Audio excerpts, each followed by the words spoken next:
Okay, Assalamualaikum warahmatullahi wabarakatuh. Baiklah, pada hari ini saya akan menemubual seorang pelajar IPG untuk tugasan tutorial inklusif.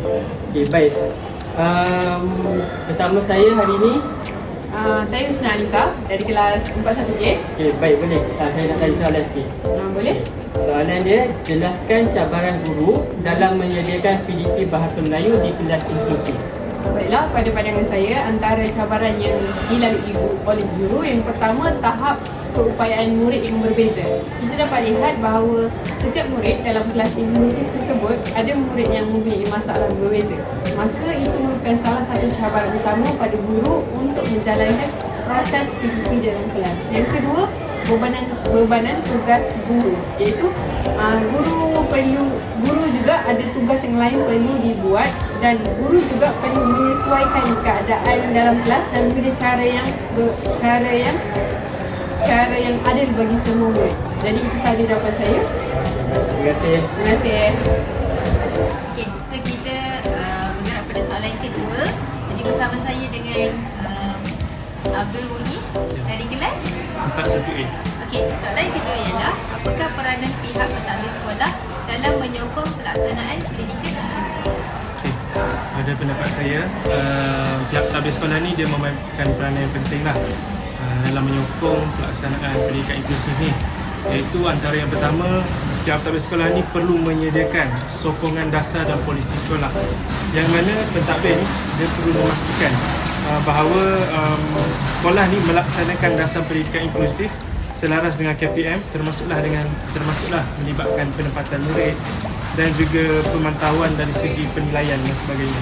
Dan yang kedua, mungkin pihak pentadbir sekolah juga boleh menyediakan fasiliti dan juga prasarana kepada murid berkeperluan khas. Sebagaimana kita tahu, di dalam bilik darjah mungkinlah jika tiadanya murid berkeperluan khas ni, mungkin tiada prasarana macam kerusi ataupun meja yang bersesuaian dengan murid ni. Jadi pihak sekolah bolehlah, pentadbir boleh menyediakan contohnya LCD untuk murid berkeperluan khas mungkin yang dari segi penglihatan yang terbatas, mungkin boleh membuatkan murid tu lebih senang untuk mendapat pendidikan. Dan akhir sekali bagi saya, pihak sekolah ni juga, pihak pentadbir ni juga boleh memberikan dari segi sokongan profesional kepada guru.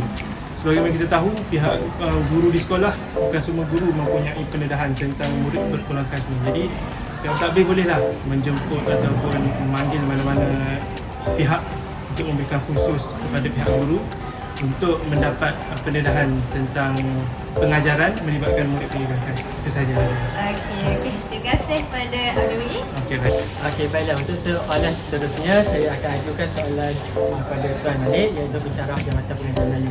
Okey, baik Tuan. Boleh Tuan analisis sikap dan tahap kesediaan guru sebagai faktor kritikal kejayaan program inklusif ini? Okey, sebenarnya dia kalau kata tajuk analisis tu mungkin tak sampai ke analisis lah.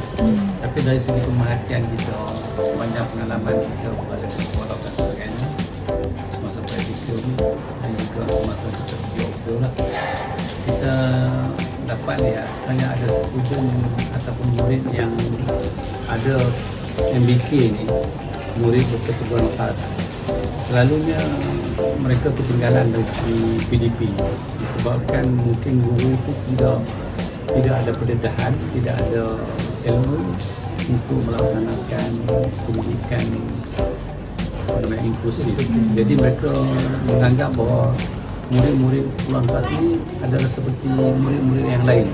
Jadi sebenarnya pengajaran antara murid arus perdana dengan murid berkeperluan khas ini dia ada agak sedikit berbeza dari segi, mungkin dari segi kemahiran, dari segi tajuk kita samakan untuk murid arus perdana dan murid berkeperluan khas, tapi dari segi aktiviti kita kena sedar bahawa kefahaman murid berkeperluan khas dia ada macam-macam keperluan kan. Ada yang cacat, bukan cacat lah, kurang pendengaran, kurang penglihatan, dan juga slow learner, tidak kita berikan sebagai mungkin berkeperluan khas. Jadi di sini cikgu pun harus peka ataupun harus kenal murid-murid yang ini, dia terpaksa diberikan satu pedagogi yang berbeza berbanding dengan murid harus perdana. Jadi cikgu kena tahu serba sikit lah tentang macam mana nak mengatasi ataupun nak menjalankan pedagogi bagi murid berkelas kelas. Kemudian macam mana nak kita nak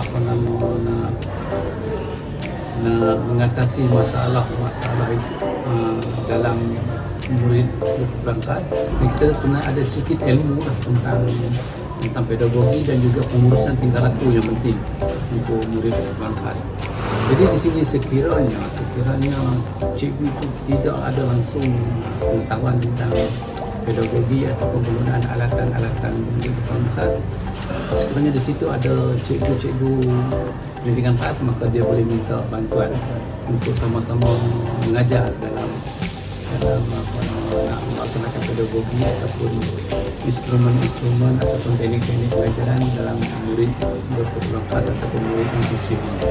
Jadi itulah kita harap maksudnya dia sebenarnya untuk menangani masalah murid kurang kelas dia kena ada kerjasama antara ibu bapa, guru, pengurusan sekolah dan sebagainya untuk sama-sama menjayakan pendidikan inklusif ini. Dan kita harap ibu bapa juga mempunyai kesedaran untuk selalu berhubung dengan cikgu untuk mengatasi masalah anak-anak.